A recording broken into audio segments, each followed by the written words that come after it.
এই জন্য ভাই আমার, বন্ধু আমার, মনে রাখো, মুসলমান কোনোদিন সংখ্যা দেখে ঘাবড়ায় না।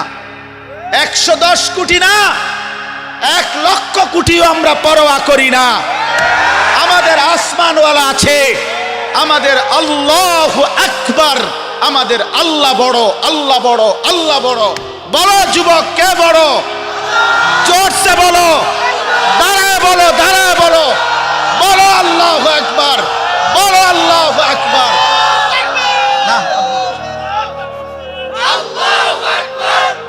জোরে বলো, জোরে। ইসকনের সন্ত্রাসীরা দেশে থাকতে পারবে না। এদেশ মুসলমানের, এদেশ ইমানদারের, এদেশ কোরআনের, এদেশ ইসলামের। আমরা চ্যালেঞ্জ করলাম ইন্ডিয়াকে, চ্যালেঞ্জ করলাম বেটা, 110 কোটির বড়াই দেখাও বেটা। ইমানদারের সন্তান আছে ইনশাআল্লাহ। কলিজার খুনে শহীদ সাইফুল ইসলাম আলিফের রক্তের উপরে, শাহাদাতের খুনের উপরে ইনশাআল্লাহ ইসকন এদেশে নিষিদ্ধ হবেই হবে। এদেশে কালেমার পতাকা উড়বে, এদেশে ইসলামের পতাকা উড়বে। তোমরা থাকবা তো ইনশাআল্লাহ? বলো নওজোয়ান ইনশাআল্লাহ, জোরসে বলো, আরো জোরে, আরো জোরে, আরো জোরে। জাগো নওজোয়ান, ওঠো নওজোয়ান, দাঁড়াও নওজোয়ান, হিম্মত করো নওজোয়ান ইনশাআল্লাহ। বসো, বিজয় ইসলামের ইনশাআল্লাহ, বিজয় কোরআনেরই হবে ইনশাআল্লাহ। আল্লাহ তাআলা আমাদের সমস্ত সন্তানদেরকে হিম্মত দান করেন।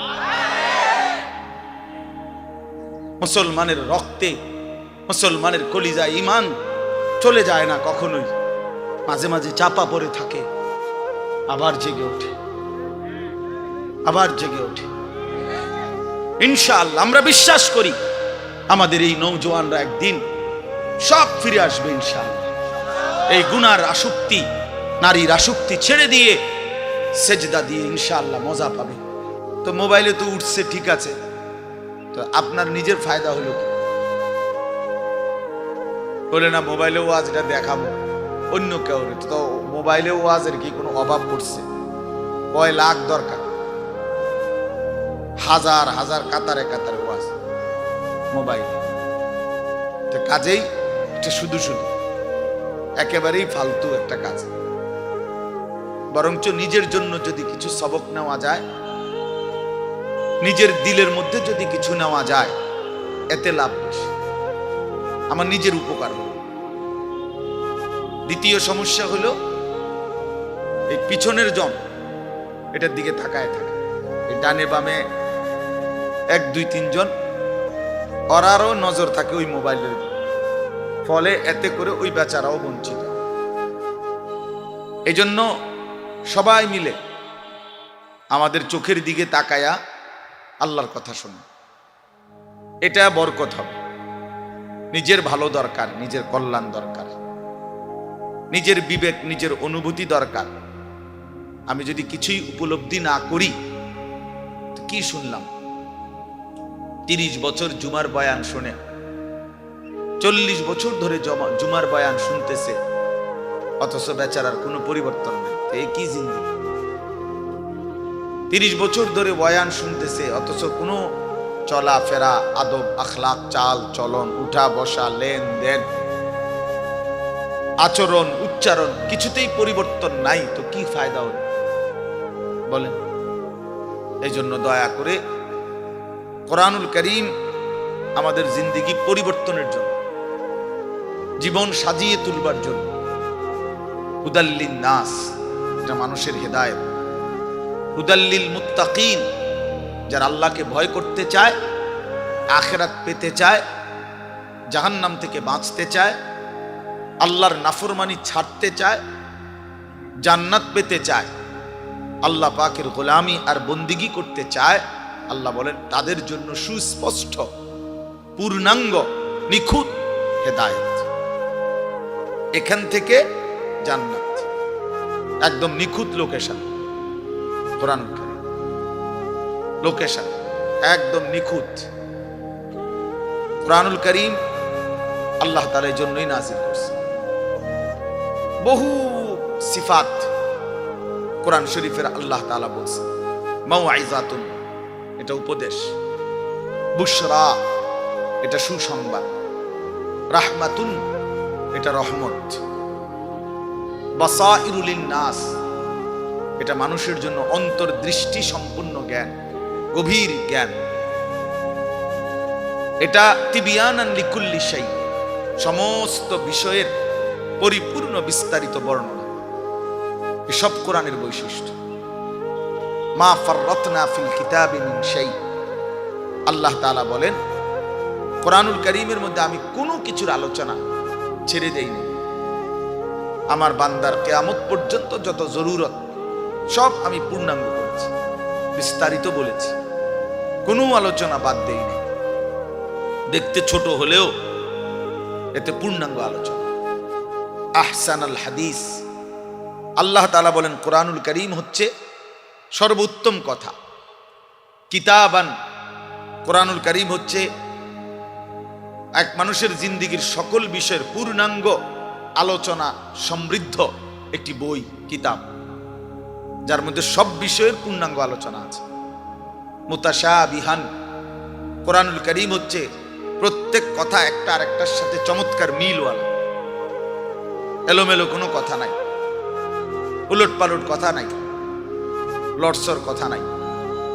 মাসানি, কোরআনুল কারীম হচ্ছে আল্লাহ তাআলা বলেন বারবার তেলাওয়াতকৃত, পাঠকৃত কিতাব।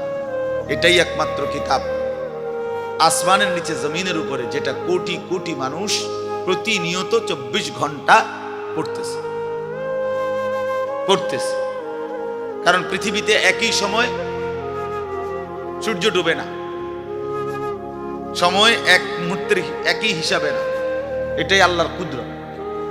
এখন যদিও রাত, আমাদের এখানে সব জায়গায় এখন রাত।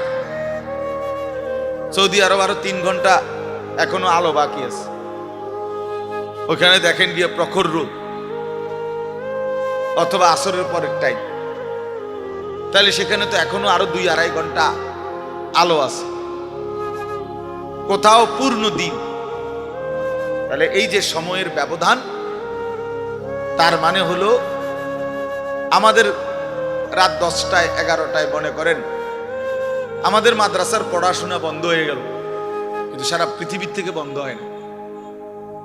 আল্লাহর জমিনের কোথাও না কোথাও আজান হচ্ছে, কোথাও না কোথাও নামাজ হচ্ছে, কোথাও না কোথাও জিকির হচ্ছে, কোথাও না কোথাও মালিকের কোরআন তেলাওয়াত হচ্ছে। এটা বন্ধ হয়ে গেলে পৃথিবীর নিঃশ্বাস বন্ধ হয়ে যাবে। আমাদের নিঃশ্বাস বন্ধ হয়ে গেলে, অক্সিজেন বন্ধ হয়ে গেলে যেমন জীবন চলে যাবে, আল্লাহ তাআলার জিকির, কোরআনুল কারীমের তিলাওয়াত, আজান, সেজদা, আল্লাহর ইবাদত, আল্লাহর ডাক, এটা বন্ধ হয়ে গেলে পৃথিবীর নিঃশ্বাস বন্ধ হয়ে যাবে। তখন কিয়ামত হয়ে যাবে, পৃথিবী আর থাকবে না।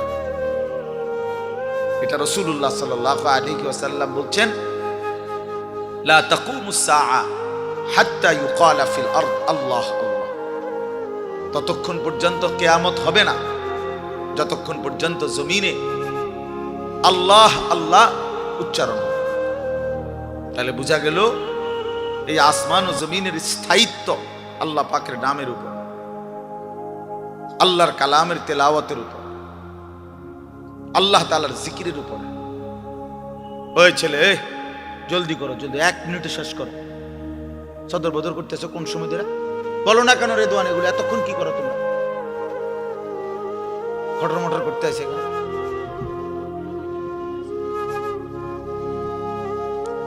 তো এই জন্য বাপ, আমরা প্রত্যেকে এটা মনে রাখা চাই, কোরআনুল কারীম আমাদের জিন্দেগি পরিবর্তনের জন্য কতভাবে যে আপনার আল্লাহ তাআলা কোরআনুল কারীমের মধ্যে কোরআনুল কারীমের বৈশিষ্ট্য তুলে ধরছেন বহুভাবে। কোরআনবিহীন জিন্দেগি একটা ফালতু জিন্দেগি। কোরআন তেলাওয়াত করতে পারে না, একেবারে দেখে দেখেও আল্লাহর কোরআন পড়তে পারে না, একটা ফালতু মুসলমান। একদম ফালতু লোক এটা, বাজে মানুষ, আকামলা লোক এটা। ভাত কতটি খায় আর ঘুম যায়, আসছে দুনিয়া শিখতিয়া ঘুম যায়, তুমি চিনছে ভাতের থালা, ফাঙ্গাস আর তেলাপিয়া, বুঝেন নাই? এটাই চিনছে, দুনিয়া চিনছে। ভাত, মাছ, বিল্ডিং, ঘর, দালান, পেশাব পায়খানা, যৌন চাহিদা পূরণ, জিফুত লইয়া কাবজাব, খালাস, এইটাই মনে করছে সে জীবন। অথচ এইটা কাফের মুশরিকদেরও জীবন, এটা জন্তু জানোয়ারেরও জীবন। সমস্ত বেঈমানও এই খাদ্য পানীয়, আহার, নিদ্রা, কামাই রোজগারি, যৌন চাহিদা পূরণ, পেশাব পায়খানা, ঘুম ইত্যাদি নিয়েই ব্যস্ত। জন্তু জানোয়ারও এগুলো পূরণ নিয়ে ব্যস্ত। তা আমি যে মুসলমান, আমার আলাদা বিশেষত্ব কি? আমার আলাদা গুণাগুণ কি? ভাত খানার নাম নি মুসলমান বলেন, ঘুম যাওয়ার নাম নি মুসলমান। তো তাইলে বিল্ডিং করছেন আপনি, আমি একটা বিরাট মুসলমান, হুজুর আল্লাহর রহমতে 6 তলা বিল্ডিং করছি। আপনি 6 তলা বিল্ডিং করছেন? এই 4 তলা, 6 তলা, 10 তলা এই সমস্ত বিল্ডিং আমাদের বাংলাদেশে যেগুলো, ইউরোপ, আমেরিকা, এগুলো তো গণা তো ধরেন, তো গরু গরু মনে করে, এগুলোর তো তারা গরু গরু মনে করে। আমার একজন পরিচিত আছে, জাপানের থাকে, উনি আমার বলছে, হুজুর আপনারা যে সমস্ত প্রাইভেট কারে চলেন, এগুলা দিয়ে আমাকে জাপানে ছাগল টানে, ছাগল টানে। এখানে এগুলাতে আমি যদি বলি, মিয়া চিনেন কত বড় বক্তা, প্রাইভেট কার দিয়ে আসছে, খামখেয়ালি মনে করছেন মিয়া? তো এইটা কি আসলে? প্রাইভেট কার দিয়ে আইলে কি, সে প্রাইভেট কার দিয়ে তো ছাগল টানে। তার মানে এখানে আহামরি কিছুই না, কিছুই না। এজন্য বাপ, মুসলমানের সন্তান আমরা, আমি একজন মুসলমান আজ এত বছর ধরে, অথচ আমি আমার মালিকের কোরআন পড়তে পারি না, আমার মালিকের নামটাই সুন্দর করে নিতে পারি না, আমার রসুলের শেখানো একটা দোয়া মুখস্থ বলতে পারি না। এর চাইতে দুর্ভাগ্য, বদনসিব আর কি হতে পারে? এর চাইতে ফালতু জীবন আর কি? যে তার মালিকের নামটাই নিতে পারে না, যে তার মালিকের কিতাবই পড়তে পারে না, যে রাসূলুল্লাহ সাল্লাল্লাহু আলাইহি ওয়াসাল্লামের শেখানো দোয়াই পড়তে পারে না, যার কলিজার ভিতরে আল্লাহর কোরআনই নাই, তার জীবনটা একেবারে একটা বেহুদা জীবন। একেবারে পরিষ্কার হাদিস, রাসূলুল্লাহ সাল্লাল্লাহু আলাইহি ওয়াসাল্লাম বলেন, ইন্নাল্লাযী লাইসা ফি জাওফিহি শাইউম মিনাল কোরআন কাল বাইতিল খারিব। নবী সাল্লাল্লাহু আলাইহি ওয়াসাল্লাম বলেন, যার অন্তরের মধ্যে আল্লাহর কোরআন নাই কিছু পরিমাণ, তো সে একটা বিরান ঘরের মতো, সারা বাড়ি আলগা বাড়ি। যে বাড়িতে মানুষ থাকে না, কুকুর বিড়াল থাকে, গরু ছাগল থাকে, যেই বাড়িতে সাপ বিচ্ছু থাকে, এখন আর মানুষ থাকে না, মানে বিরান ঘর। এটা ফেলে দিছে আর কি, এই ঘরে এরা নতুন ঘর বাইন্দা মনে করেন চলে আসছে। এখন ওই পুরান ঘর যেটা আলগা পড়ে আছে, এটার মধ্যে এখন আর মানুষ কেউ থাকে না, তো এটার মধ্যে আপনার কুকুর বিড়াল থাকে, সাপ বিচ্ছু থাকে, এই সমস্ত পোকামাকড় থাকে। এটারে কয় বাইতুল খারিব, বিরান ঘর, সারা বাড়ি। আপনারা কি করেন আমি জানি না, আপনাদের অঞ্চলে কি বলে কোন সারা বাড়ি? বুঝছেন তো কথা এটা না? হয়তো সারছে, বুঝলেই এই সারা বাড়ি। রাসূলুল্লাহ সাল্লাল্লাহু আলাইহি সাল্লাম বলেন, যেই দিলে আল্লাহর কোরআন নাই, ওইটা গরু ছাগলের ঘর, ওখানে মানুষ থাকে না। সেই দিলে মানুষ থাকে না, জন্তু জানোয়ার থাকে, সাপ বিচ্ছু থাকে, সেই দিলের মধ্যে চতুষ্পদ জন্তু জানোয়ার থাকে, মানুষ থাকে।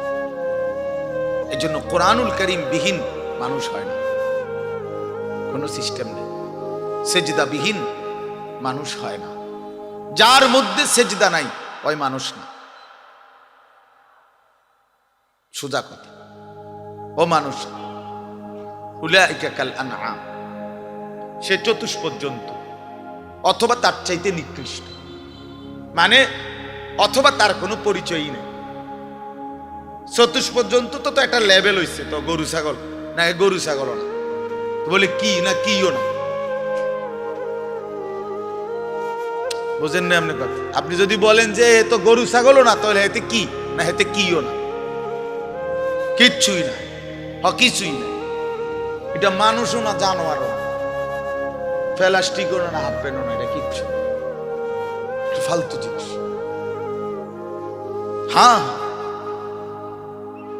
যে দিল আল্লাহকে নিয়ে ভাবে না, যেই কান আল্লাহর কথা শোনে না, যেই চোখ আল্লাহর কালাম, আল্লাহর ঘর, আল্লাহর কুদরতের চারদিকে নিদর্শন দেখে না, বিশ্বাস করেন ছেলেরা, তোমরাও বিশ্বাস করো, উলাইকা কাল আনআম, আল্লাহ বলছে ওরা শুধুই কেবল জানোয়ার, জানোয়ার, জানোয়ার, এরা জানোয়ার। বাল হুম আদাল, বরং তার চাইতে নিকৃষ্ট, তার চাইতে নিকৃষ্ট এটা। অতএব যে কপালে সেজদা নাই, ওই কোনো মানুষ না।